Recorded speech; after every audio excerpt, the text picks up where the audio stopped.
So that was a glimpse of the conferences. Since 2016, we have been having these conferences, and it could have also gave you an idea as to last week itself, what all programs were we having, giving venues for our students to express themselves in a variety of ways. To grace this inaugural session, we have with us Dinesh Kumar Singh, sir. He is a group leader. He is digital farming initiative. He has taken up many digital farming initiatives at TCS. So I'll request Vinita ma'am to welcome Dinesh, sir.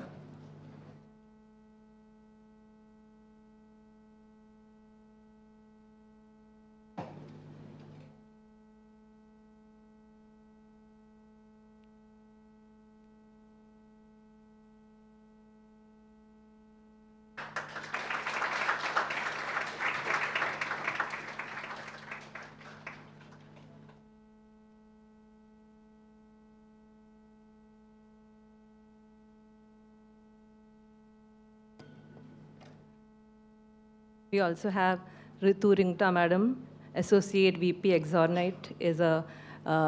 This Zornate is a premier software engineering and digital IT service provider with Fortune 100 customers worldwide. I would request Sonu ma'am to welcome Ritu ma'am.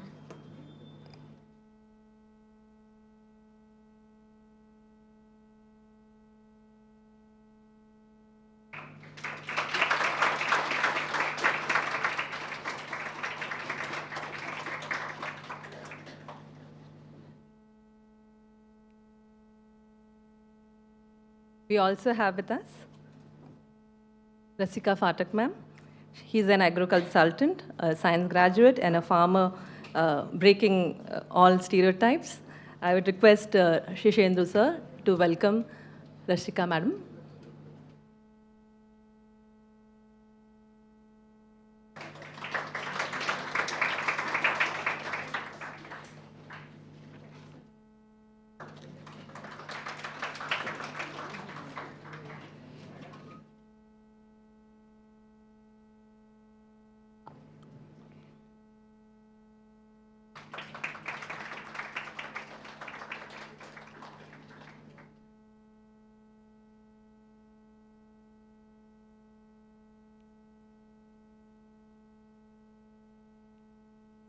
We also have online Mr. Johannes Brandon, Energy and Climate Change Climate Manager with Nordic Center for Sustainable Healthcare, NCSH. He has joined us online from Sweden.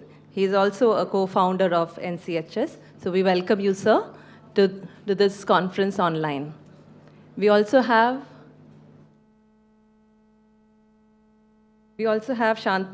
Shantanu Sharma, Deputy Director, Technical and International Relations at Mamta Health Institute for Mother and Child, joining us from New Delhi. So welcome you, sir. We also would want Dinesh sir to kindly felicitate Vinita madam, who has been here with us, constantly guiding us through these programs, especially this conference.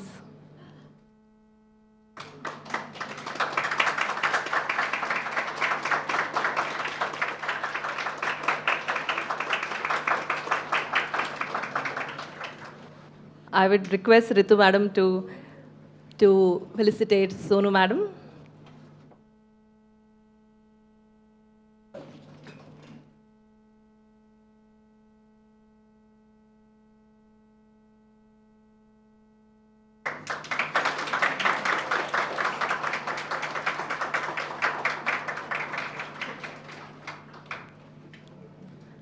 I would request Rasika madam to welcome Shishendu sir.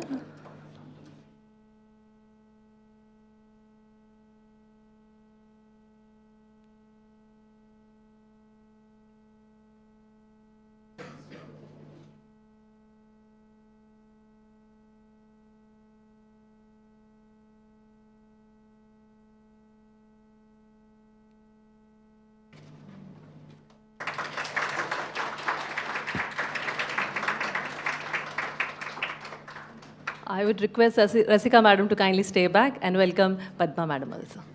Yeah, Padma Mishra Madam.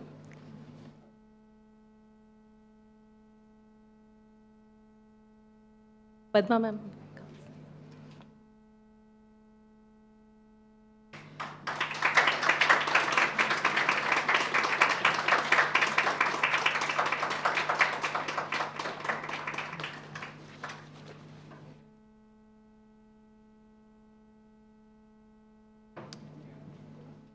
Thank you, everyone. Now I would request all dignitaries present on the dais to unveil the conference proceedings. I request all the dignitaries to release the conference proceedings of ICIM 2024.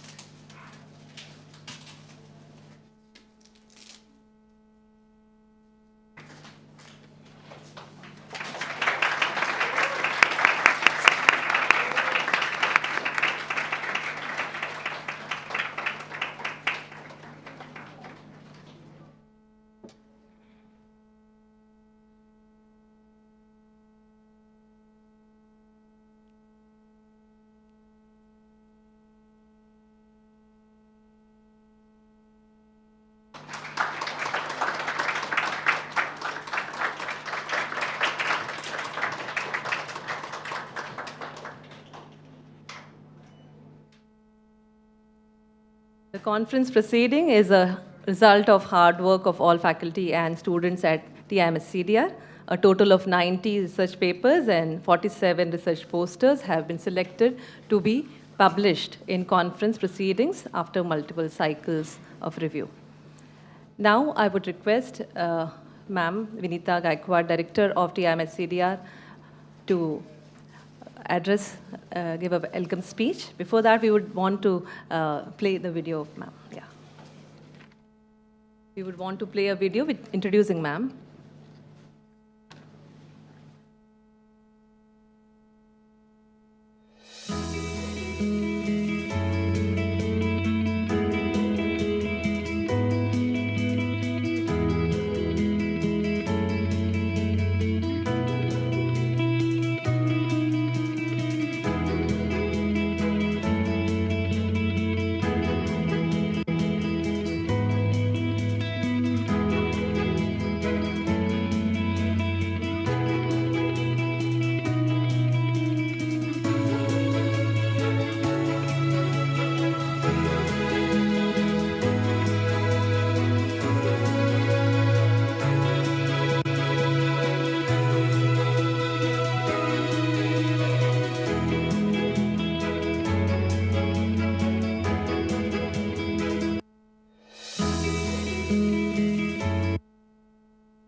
Welcome, ma'am.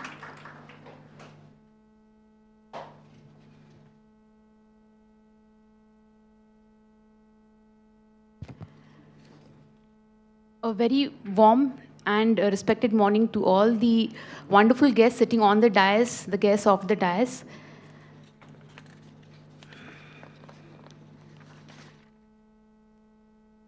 Ladies and gentlemen, I'm deeply honored to stand before you today at this pivotal conference where we gather to explore the intersection of information technology and sustainability with a specific focus on women empowerment.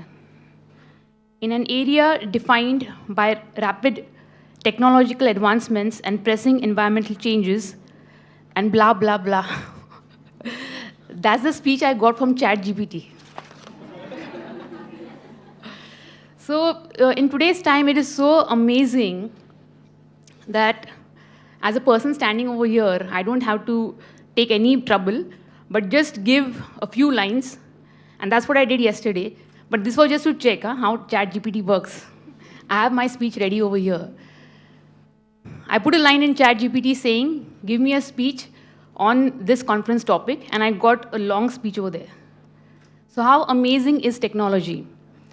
But even with the advancements of technology, we still stand in an era where we are questioned about women empowerment. So I'll begin my speech now. If you want something said, ask a man. If you want something done, ask a woman. That's what Margaret Thatcher said, and how true it is. It is equally true that men and women are unique creation of the universe, and their existence for prosperity and happiness is complemented by each other. Yet we have reasons to debate and discuss about women empowerment even in the 21st century as we take missions to the moon and further. ICAM 2024, titled Leveraging Information Technology for Sustainability in Agriculture and Medicine, Women Empowerment, is a drop in the ocean of deliberations about women empowerment. Empowerment in general is to have the autonomy of deciding and doing what is best in the interest of self. This ensures the important element of support of the community and the Constitution. Women empowerment is specific in enabling women to have the autonomy of making self-choices and appreciating self-worth in the given ecosystem. Though there is a rise in the literacy rate of women in India, we still have the need of empowering women to ensure her self-worth does not depend on the conformation of the society. Health, financial literacy, and education are the three pillars to empower a woman. ICAM 2024 focuses on these three pillars. With a focus on sustainability, this conference leverages information technology in the domains of agriculture and healthcare for women empowerment. Empowerment is not a single capsule antidote and needs to be administered with a sustainable strategy. As education plays a pivotal role in empowering an individual, even as of today, there's vast scope of spreading awareness about the importance of education in the upliftment of self and the society for national progress. Our nation still lacks infrastructure facilities to provide the right mindset and the culture to make education a basic priority for those in the rural India. Further, in present times, both the mental and physical health of women is also a concern. As rightly quoted, communities and countries, and ultimately the world, are only as strong as the health of their women. Irrespective of their dwelling, majority of the women are financially illiterate. So in times of ChatGPT, when mammoth information is surrounding us, we have the need of empowering women.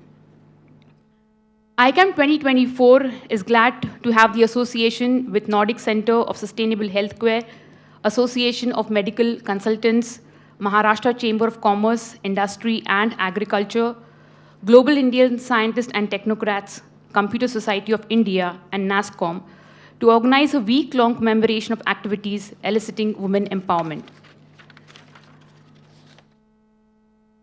ICAM 2024 commenced on February 5th with pre-conference sessions, AWS and Power BI workshops, research paper and technical poster presentations, a hackathon on empowering women in rural India, millet movement themed the conference, celebrated the theme of the conference, Women Empowerment. ICAM 2024 instates scholarly deliberations by experts who will emphasize the significance of women empowerment and the perpetual role of information technology to strengthen it. Without talking much, because the speech still goes on, without ChatGPT, my heartfelt gratitude to our resourceful management whose unfailing commitment has empowered ICAM 2024, and my salute to my team TIMSCDR for its unwavering support to make ICAM 2024 a grand success. Thank you.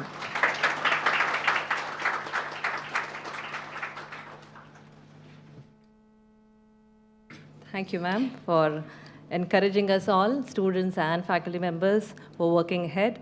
In fact, placing focus in your speech that what is empowerment is all about self-worth, health, education, and financial literacy, and the various aspects that the conference is addressing. Hope it would have given us all some place, somewhere we can take up our innovations, some understanding that can make a better, we can make a better life from. From here on, I'll just hand over this proceedings to our students now. So welcome, Tahira.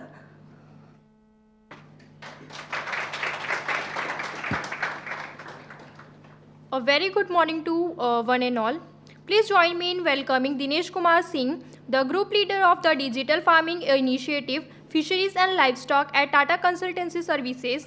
With over 26 years of experience in the tech industry, Dinesh Kumar sir brings a wealth of knowledge and expertise to the table. Let's give a warm welcome to Dinesh Kumar sir by playing his introductory video.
I would like to extend my sincere gratitude to Dinesh Kumar sir for generously sharing their invaluable insights. Thank you.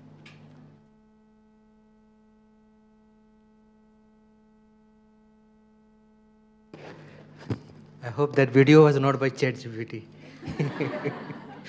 That's a pleasant surprise. Thank you. God bless you, So it's a good beginning, and the best example of women empowerment can happen, when you start the session with one side Ma Saraswati, Of course, Ganpati Bappa is always there as our adorable deity, but then such kind of a session doesn't start, Ma Saraswati. And that signifies what is India all about, correct? So whenever you roam around India and you go in the north, it starts with Jai Ma Shakti, Jai Ma Durga, correct? And then it's all about then Ma Parvati. So everywhere it's about Ma kind of a thing. Fundamental, that is something different in this soil. The soil which grows maybe rice, wheat, sugarcane, and so many food. But it grows more than that important, that people, When it was all about gloomy days, I'm recently reading about that, and then a leader or maybe like a woman king or queen like Ahilya Devi, when people are talking about like maybe some kind of maybe a temple or two temple or three temple, but she was on some kind of a hidden journey to maybe revive the society. She knew that it's not a temple, but it's a revival of people, slowly. So women are part of the life, maybe our individual life, everywhere around. But the truth, what Vinita ma'am talked about, and of course she herself is a best example of woman empowerment. I call her that she is a self-created woman. What is the meaning of self-created woman? Every individual get one life, and it is a very precious life. Whether we are going to live for 10 years or 100 years, but how are we going to live will depend on us. I was talking to Anjali Tai and sir in the morning. The thing which was clear that they are doing something because they want to do it. And there are many if and buts, and just being a student, like asking difficult question to teacher, I was asking as a student difficult question to them. But a difficulty आई तो आपने क्या किया होगा? So she said कि हर problem का solution होता है. That is exactly why I wanted to hear about.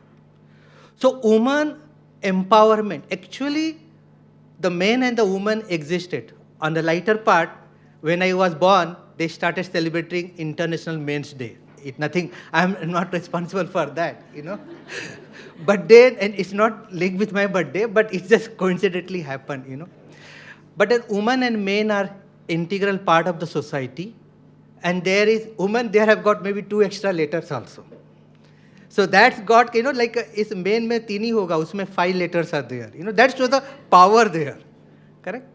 Fundamentally, maybe city like Mumbai doesn't understand maybe that differentiation. Because this is a city of dreams, city of power, city of empower, and so on. Correct? But once you get inside rural side, oh, signal start weakening, correct? The mobile signal start weakening. Similarly, the power signal of empowerment signal also start weakening. So when I was in a rural village, much rural interior, I asked one small kid, you know, क्या करना चाहते हो? A girl kid of age 7 years. पानी भर के लाना चाहती हूँ. Why is that? पानी भर के लाना चाहती हूँ? She said, हमारे घर में सारी मम्मी आंटी वो सब पानी भर के लाती हैं, तो मैं भी पानी भर के लाना चाहती हूँ. When we ask you what do you want to be, I may want to be engineer, I may want to become a startup owner, something like that dream, correct? What happens to these dreams when they go inside the rural kind of a thing? Because the foundation starts on that basic रोजमर्रा की जो needs होती हैं. This is the reality कि ना human empowerment के बारे में बात करना है और बात से ज़्यादा उसको एक्ट करना है, उसको एक्शन में लाना है. एंड डोंट वरी, आपको कोई संजीवनी के लिए बड़ा पहाड़ नहीं उठाना है. You are an individual, you have got a great eye in that individual in you. Go and do whatever you can do. You don't have to show and tell others कि मैंने ये किया. अगर आपने एक किसी को enable करके लाइफ में आगे बढ़ा दिया और उससे एक जनरेशन चेंज हो जाता है, और वो एक जनरेशन से पूरा जनरेशन चेंज हो जाता है. My mother was not very literate, but only thing she gave me which very useful today.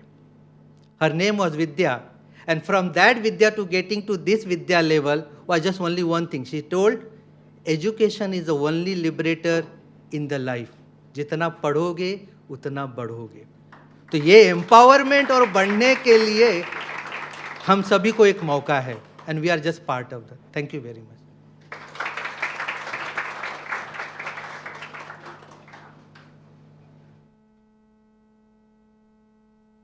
Thank you so much, Dinesh sir, for sharing all the valuable information with all of us about empowering women. It was great having you here. Now let's give a warm welcome to Ritu Rungta ma'am, a seasoned professional boasting over 15 years of experience in dynamic B2B IT marketing. Let's see her introduction video.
With her proven ability to drive growth and innovation, we're thrilled to have her on her expertise on board. Now I would hand over the session to Ritu ma'am.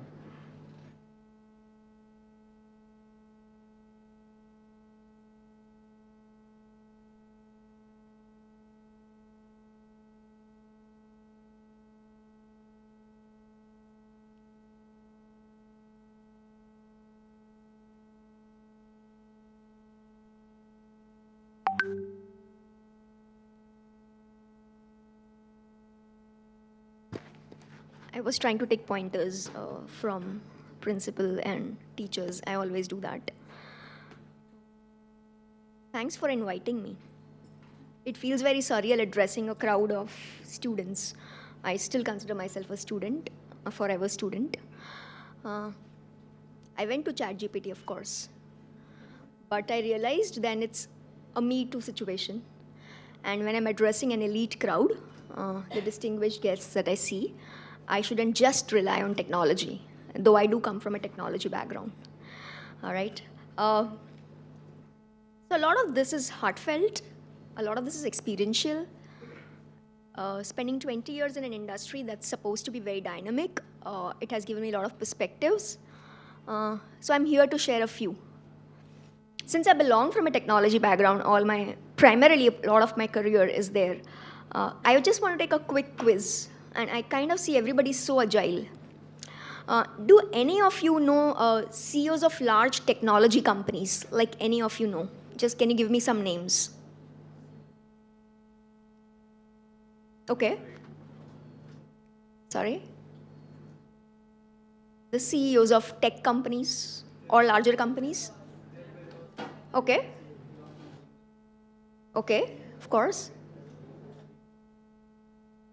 All right. Satya Nadella, of course, all the tech companies are very prominent. A lot of names, a lot of Indian names, a lot of Indian male names. Do you guess the percentage of women working for Fortune 500 companies? Like Fortune 500, probably all of us know is like the largest companies that exist. I won't ask you because you wouldn't be able to guess the number. It is 10%. That means Fortune 500 companies that has 500 CEOs, only 50 of them are women. And when you took the names, none of y'all took names of any women leaders. Not that they don't exist, but they exist in such scarcity. And hence, when I was invited to talk about this opportunity of women empowerment, I just grabbed it. If you saw the video, thankfully, it was a lot of research, I guess, that was put in because I don't really post a lot of pictures on social. That's a lot of my team members. You would see a lot of women around me.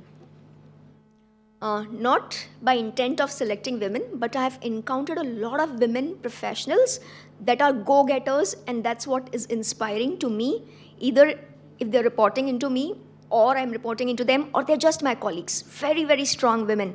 And that's exactly where I actually met Vanita as well. I'll take this opportunity today to strike a conversation with all of you on a subject that we should collectively consider as a discussion. And it is very, very timely. I'm not sure if you know that tomorrow is United Nations International Day of Women and Girls in Science. And we celebrate it, I celebrate it, and have make sure that the company celebrates it as a completely great initiative. A week ago, Nirmala Sitharaman, and who is our finance minister, who's a woman, presenting her nth budget, talked about women empowerment called as Nari Shakti, where she's, as a complete country, is focusing on making sure that women talk, women perform, and women contribute. There's a lot of nice things that I picked up from Dinesh sir, and he talked about his mother, whose name completely defined what he should be getting into and doing, is phenomenal. A strong woman gave rise to a person who's sitting here on the dais. A lot of times we all have examples of women, either our mothers, sisters, friends, as big supporters and big pushers for us. All right. I don't know why, but the MIT, Sloan, and Yale universities apparently say that men are judged based on potential and women are judged based on their performance. We need to change that. As all of you, and I primarily look up to the students because you have a lot of grounds to cover. When you complete your degree, get out into the professional world, I'm sure all of your professors and the teachers would have told you it's very difficult out there. Those are struggles for everyone, irrespective of the gender.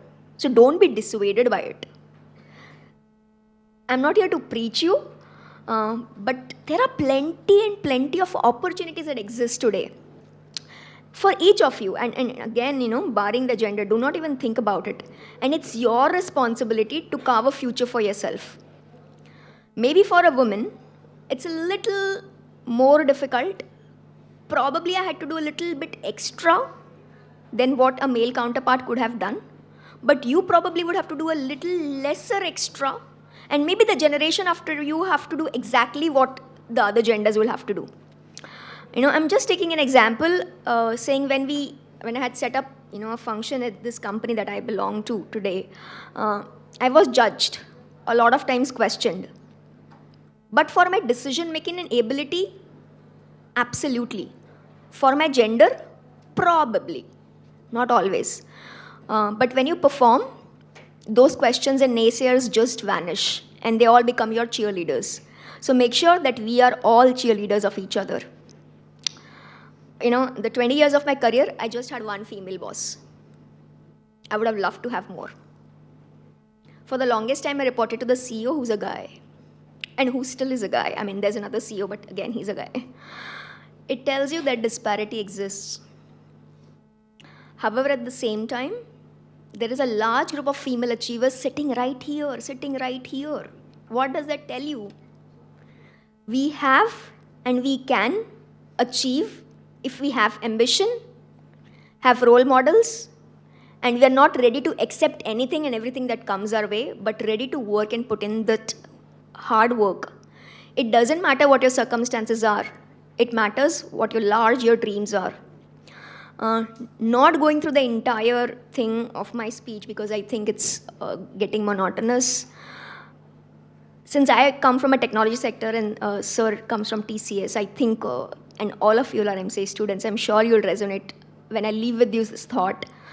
In the technology of life, be the innovators of change, architects of an inclusive future that is built by all genders with parity and respect.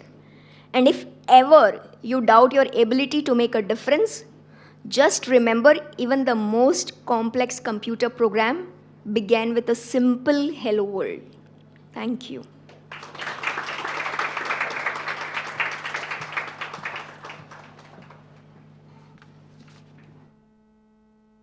Thank you, ma'am, for sharing valuable information.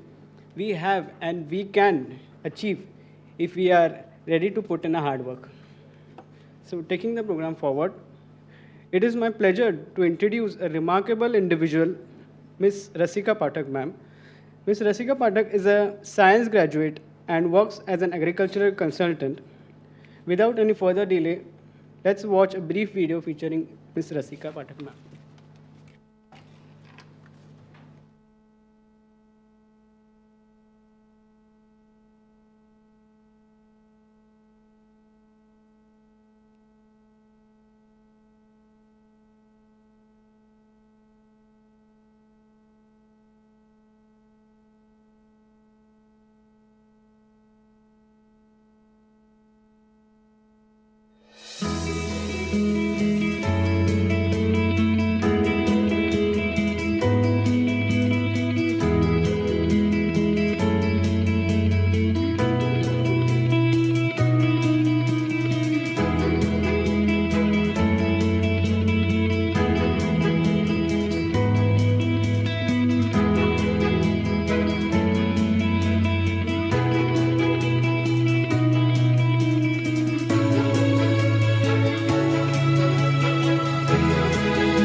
Now I would like Ms. Rasika ma'am to address the audience.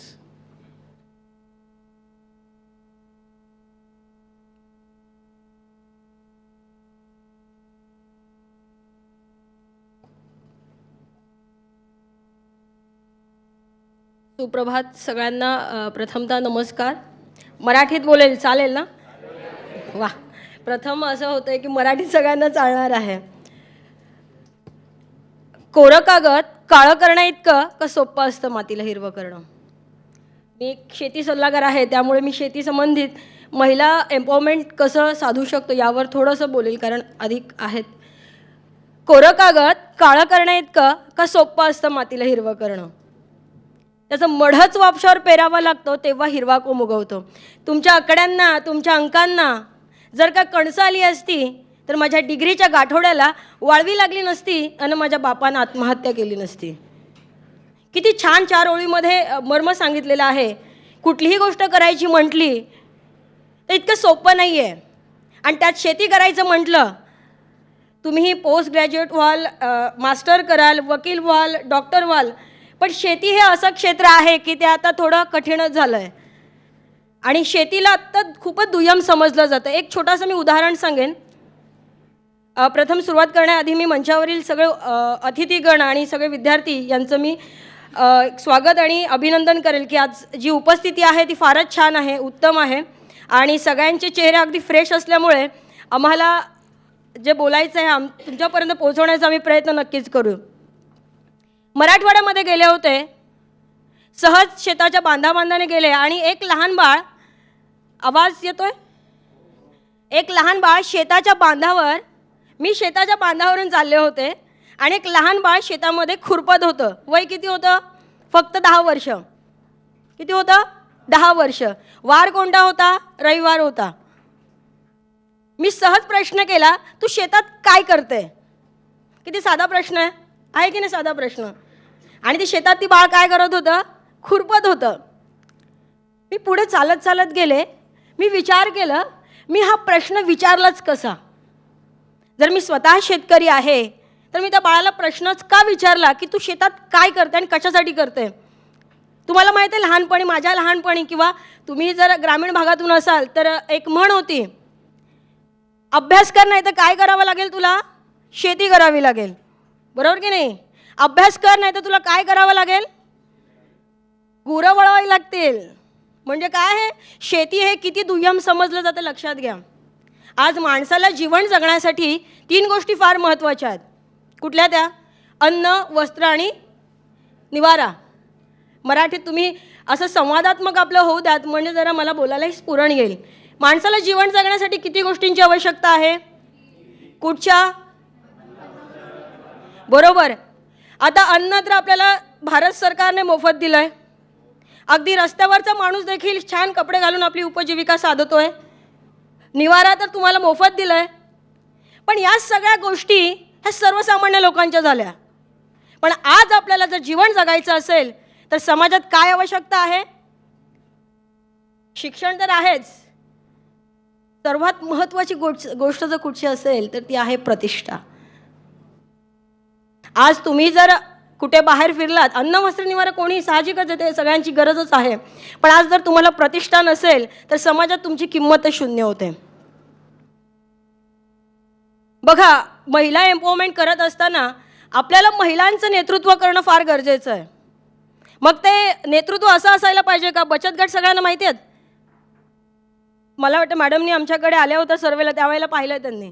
बचत गटामध्ये साधारण 10 ते 12 महिला असतात, एकत्र येतात, सरकारकडून त्यांना काही निधी दिला जातो आणि त्याचा उपयोग ते त्याचं स्वतःचं उत्पन्न करून स्वतःची उपजीविका साधायची असते, असं त्याचा मुख्य उद्देश असतो. बघा, नेतृत्व कसं असायला पाहिजे. या 10 महिला होत्या. मराठवाड्यातलंच उदाहरण देईल, कारण मी महिनाभर मराठवाड्यात होते. त्यांच्याच घरी राहायचं, त्यांच्याच घरी खायचं, त्यांच्याच घरी झोपायचं आणि त्यांच्याच समस्या समजून घ्यायच्या.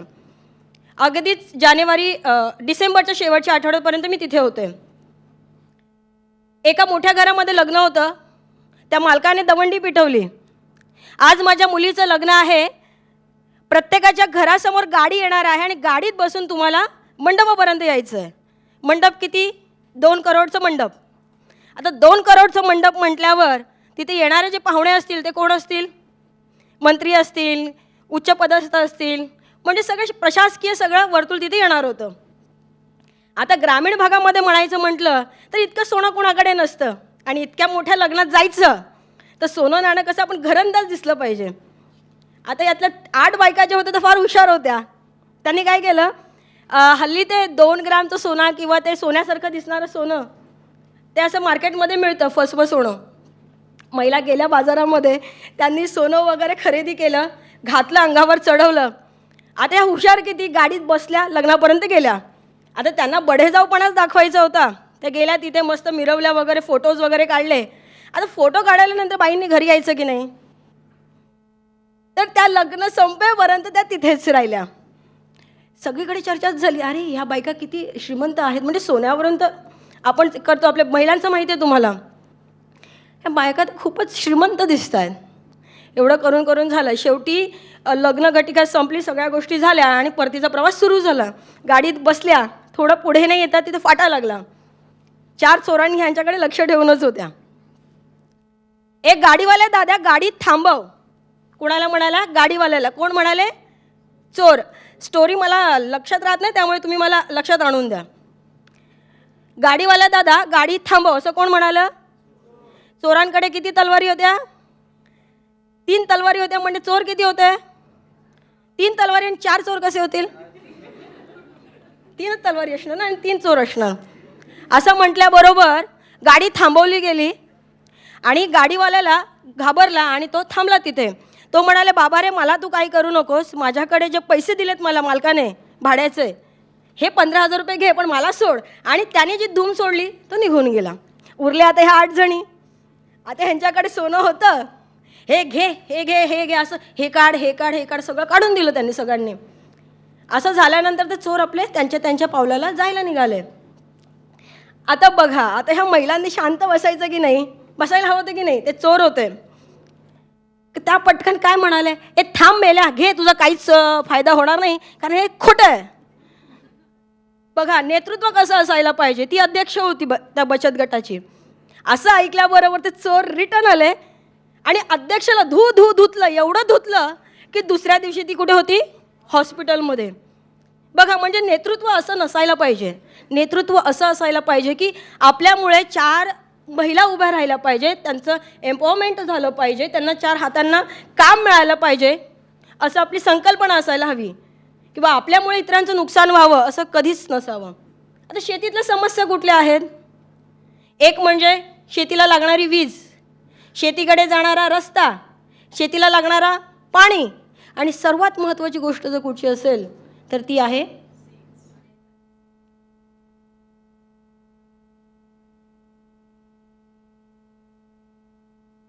आणि उत्तर अपेक्षित आहेत.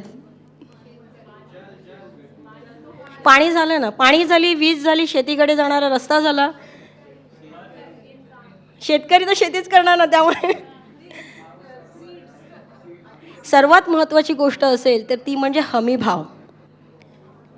शेतकरी पिकवतो, उगवू शकतो, निसर्ग त्याच्या हातात नाही आहे, पण जे उगवलेलं आहे त्याला जर त्याला अपेक्षित जर त्याला उत्पादनाचा भाव मिळाला नाही तर सगळं झिरो होऊन जातं. तुम्हाला माहिती असेल, गेले वर्षभरामध्ये 3 नैसर्गिक चक्रीवादळ येऊन गेले, किती नुकसान झालं. अशा खूप साऱ्या अडचणी आहेत. तर मला बोलण्यासारखं खूप आहे, पण मला वाटतं आणखी खूप जणं बाकी आहेत. तर पुढच्या लेक्चरमध्ये मला बोलण्याची संधी दिली तर मी पुढचे विषयसुद्धा घेईन. तर जाता जाता एवढंच म्हणेन की अस्ताला जाणाऱ्या सूर्याच्या मनात येतं की मी अस्ताला गेलो तर जगात अंधकार पसरेल. अस्त म्हणजे माहिती आहे का काय? अस्त म्हणजे सनसेट. हां, बरोबर. अस्ताला जाणाऱ्या सूर्याच्या मनात येतं, म्हणजे जो मावळतीचा सूर्य असतो त्याच्या मनात काय येतं की मी जर मावळलो तर जगात काय पसरेल? अंधकार पसरेल. पण त्याच वेळेला रसिकासारख्या असे अनेक महिला उभ्या राहतात आणि म्हणतात, आम्हाला माहिती आहे की आमच्या दिव्याच्या एका छोट्याशा वातीने आम्ही जगातला अंधकार पसरू शकत नाही, पण या तेजासारखं, या दिव्यासारखं, या पणतीसारखं आम्ही प्रज्वलित राहून, प्रकाशित राहून आम्ही अनेक अशा महिला तयार करू की ज्या स्वतः पायावर उभ्या असतील, सक्षम झालेल्या असतील, आणि त्यांच्यामुळे अनेक 10 महिला उभ्या राहतील आणि देशाच्या अर्थव्यवस्थेमध्ये त्याचा हातभार लागेल. म्हणजे याच्यासाठी आपल्याला स्वावलंबी किसान, समर्थ गाव आणि समृद्ध भारत एवढं बोलून तुर्तास थांबते. धन्यवाद.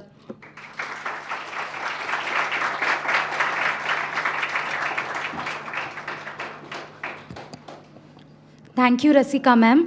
आपल्या उपस्थितीने आमच्या सभागृहाला एक विशिष्ट दृष्टिकोन दिलेला आहे. How we have undermined a agricultural work and forgetting the importance of essential agriculture is. We eat 3 times a day and forget where it grows and who it is that is providing us. Are we grateful to them? Are we ready to work for them? Now, joining us through video conferencing is our esteemed guest, Mr. Johannes Bruden, a distinguished individual whose remarkable achievements and unwavering dedication has left a notable mark. Let's see the introductory video of our special guest.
I would request, sir, to kindly address our audience briefly. Good morning, a cold good morning from Sweden. I'm very pleased to be part of the ICIM conference, Nordic Center for Sustainable Healthcare. As you saw in the introduction, we have 140 members in our network, and we work to promote sustainability within healthcare. And also boost innovation within sustainable healthcare, bring the best practices from the world to the Nordics, and also bring Nordic best practices to the world. Therefore, it's very important for us with this kind of collaboration and taking part in this conference. We were invited the first time in 2020 to introduce our organization at the conference, and since then we have invited speakers from our network to contribute to the conference, depending on the topic for each year. And this year we have a very important topic of women empowerment, and therefore we have invited our member and partner is Dr. Shantanu Sharma from Mamta Health Institute for Mother and Child, and he will give you an introduction to how they are empowering women through healthcare and education in India. We do also have initiated collaboration with Mamta on green hospitals in India. As you saw some of the photos in the introduction, we went to India to visit 2 hospitals in November and do a review of these hospitals and see how they can become green in the future. And of course, that sustainability is a very important part of women empowerment as well. It brings equality to all people and the opportunity to be healthy and perform the best. Yeah, and we do also have a conference in 15th of October, and I hope we can continue the collaboration between India and Sweden and maybe get some Indian speakers to our conference, maybe a delegation and so on. With that said, from the Nordic Center for Sustainable Healthcare, I would send the best wishes for the ICIM conference this year, and I hope you will have a great day, interesting presentations and constructive dialogues and discussions. Thank you.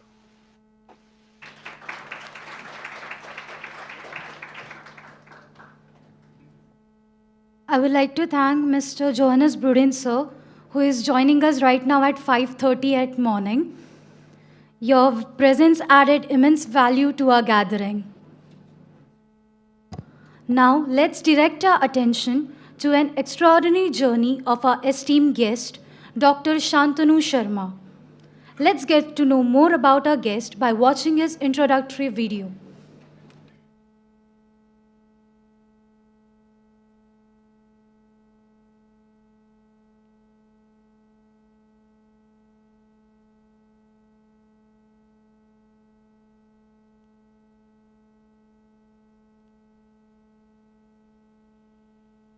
Can we have the access over here? Thank you.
I am delighted to welcome Dr. Sharma to address our audience briefly. Good morning, everyone, and thank you for inviting Johannes and me to this esteemed conference organized by our institute. And it gives me immense pleasure to tell that we have been working with Nordic Center for Sustainable Healthcare for quite some time, for almost probably 4 years from now. And we've been working a lot in different. In fact, last year in 2023, the team from Nordic Center for Sustainable Healthcare, that is Johannes Brudin and Daniel Eriksson, so they visited India, and we did a small survey in 2 hospitals of India, one in Himachal Pradesh and the other one in Uttar Pradesh. And what we actually found, that I think it's interesting, because we have been working a lot on green hospitals. So we together have been, because Nordic Center for Sustainable Healthcare, as the name mentions, it's working on the sustainable healthcare concept. So we together are working on green hospitals in India. And it's very important that Green Hospital is a very comprehensive. There have been decades of work on energy efficiency. There have been a lot of work on waste management, but the Green Hospital concept is a very comprehensive concept which take into account a lot of factors, including energy efficiency, water efficiency, waste management, green buildings, and the team from Nordic Center actually addressed all of these issues, and we found some interesting findings. And hopefully, in the future, we are collaborating with the government officials, the government authorities, to transform these Indian hospitals into green hospitals. So why is it very important to introduce green hospitals in this session of women empowerment? Because these green hospitals are the ones which will actually, address what we call as providing good maternal health care and newborn health care services. If you look about the green building concept, the green building itself incorporates the concepts of providing sound, psychosocial support to mother, clean and proper disposal or discard of waste material that is generated during maternal health services. So that's a very important concept. So hopefully we will be coming up with better results in the next year conference when we have actually worked on some of the hospitals in India to make them more green. Thank you, everyone, and all the best wishes from my side to you.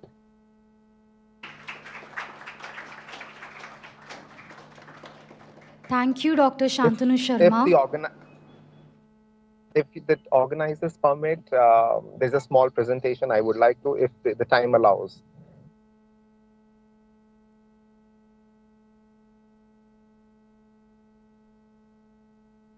Please go ahead, sir. Okay, thank you. I hope I'm able to share my screen.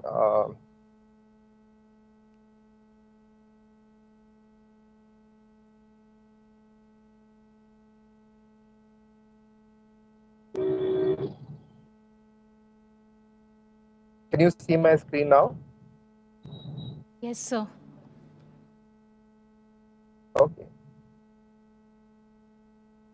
So to begin with, there's a lot of gap in understanding what green hospitals is. So green hospital mainly caters to a few needs. Number one, it starts with you're not only providing good environmental friendly services to the patients, but also you are generating less waste and reducing your carbon footprints. Then at the same time, as I mentioned, that green hospital is a very vast concept or a comprehensive concept wherein we take into account green energy efficiency, water efficiency, waste management, cycling of the waste, the use of electric vehicles. And it is surprising to note that, in India,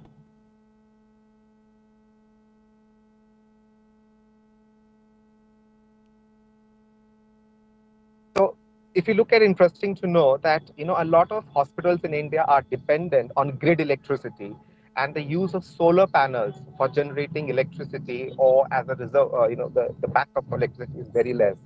And India has vast solar power energy to use, and we are not using it to the fullest.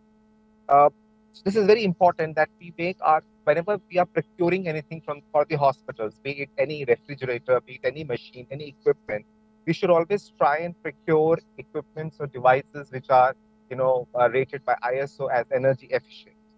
That's very critical. Also important is, after COVID, the need for energy efficiency hospitals has become even far more important and far more great. And because a lot of waste is generated, especially during COVID, a lot of aprons, gloves, masks, a lot of waste was generated. So to have the proper disposal or waste management of these is equally important. So we have been doing a lot of work on this, and hopefully we will come with. Even the government of India has launched a national program on climate change and human health that is laying a lot of emphasis and stress on transforming our hospitals green, environmental friendly. So these are some of the things that I wanted to highlight, that how we can why green, transforming our hospitals green is important for improving maternal health care is when we want to meet energy gaps in the hospital, so that we have 24/7 electricity for providing labor services, delivery services, proper treatment of hazardous waste. the mother and child friendly environment in the green buildings. A hospital indoor environment should be designed such a way that it's providing psychosocial support, and there should be a positive design in the building. So that's all, I think. That's all from my side. And next year, probably in the next conference, we'll come up with much better results to show how much we have been able to work on this. Thank you, everyone.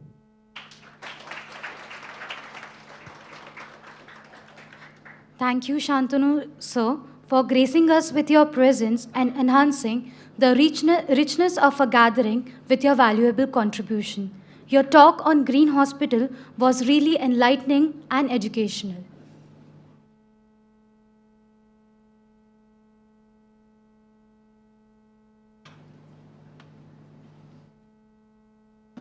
With immense joy, I present to you all Dr. Padmaja Samant. Ma'am is a gynecologist at ZGS Medical College. She is also a professor in and in charge HOD of obstetric gynecology at KEM Hospital, and a member of Maharashtra University of Health Science Task Force for Curriculum Implementation with NGOs. Without further ado, let's view a brief video featuring Dr. Padmaja. Thank you so much.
Now I would like to call Vinita ma'am to present a memento to Padmaja ma'am.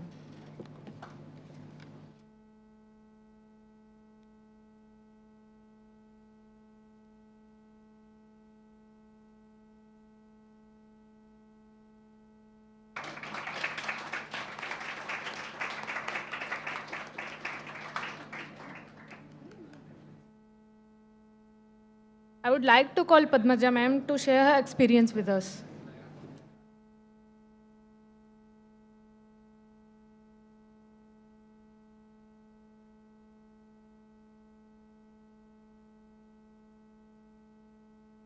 नमस्कार.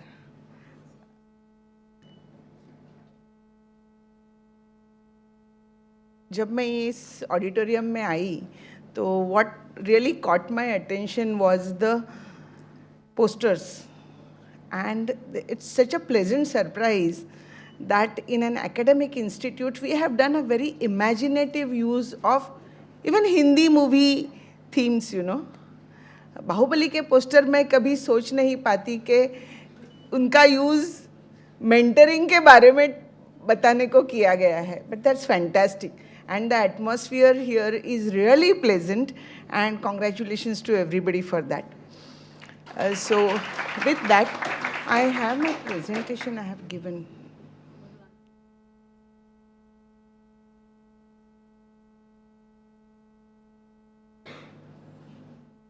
Okay, जब भी हम ये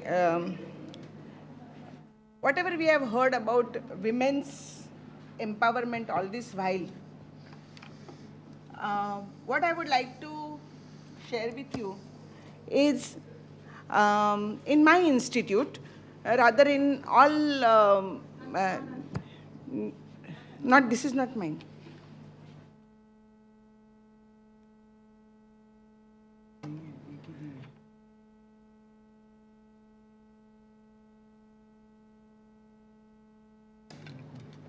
I have my pen drive. Shall I give?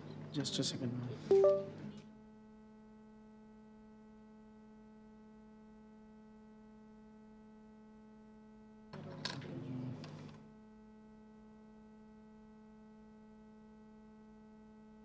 Okay, तब तक ये जो women development cell हर institute में होता है. The saddening part of women development cell was that it was supposed to deal with prevention of sexual harassment at workplace only. Now that is not development of women. That is one part, one small part of what we expect as enabling women to work in their full capacity. So we had to change the name because that is not what we expect women empowerment to be only feature of the whole agenda of any institute. No. So that goes to say that we really don't understand where women stand in our society. Urban and rural seem to be poles apart as far as women's position in their respective communities is concerned. But at the same time, in some ways, they are so similar that they are second-class citizens in both the milieus where they are. And this is what has bothered women. They have actually forgotten to get bothered by it now. They all consider it as this is how women's lives are to be. And so they don't make any special effort to change that, at least in their home surroundings. So what we will look at for next about 7-8 minutes will be based on this background of women's health and what in technology has technology made any change in the first place, and what technology can do, and what are the flip sides or what are the challenges and concerns, both of these things. So in digital world of today, power and access difference is present in all socioeconomic strata. That is a given. So first we have to understand that there is power. Now power is power to and power over. These are two different things. Power over is I have power over somebody else. So a mother-in-law has power over daughter-in-law to produce male children, to demand male vaushacha diva. And that will decide woman's reproductive fate.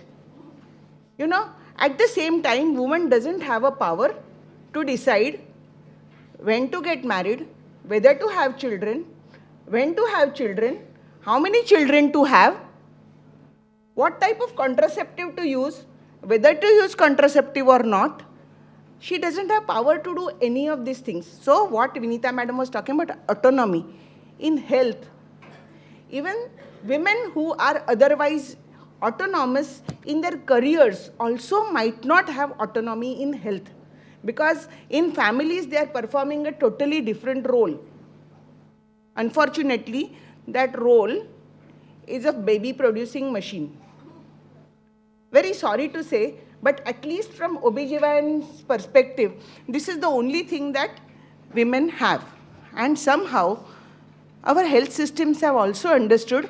Actually, you know, it's a saying, many researchers say that women are visible only in their reproductive years. So 15 to 45. Before that, girl children are not visible, and after that, older women are not visible. Because function is over. Function means work is over. So all interventions, women's interventions means reproductive health interventions. At the most, little bit of addition, sexual health. But we don't talk about sexual health. We do not know how to talk about sexuality. We do not know how to talk about sexual health. We only talk about reproduction. There's another saying, men have sex and women reproduce.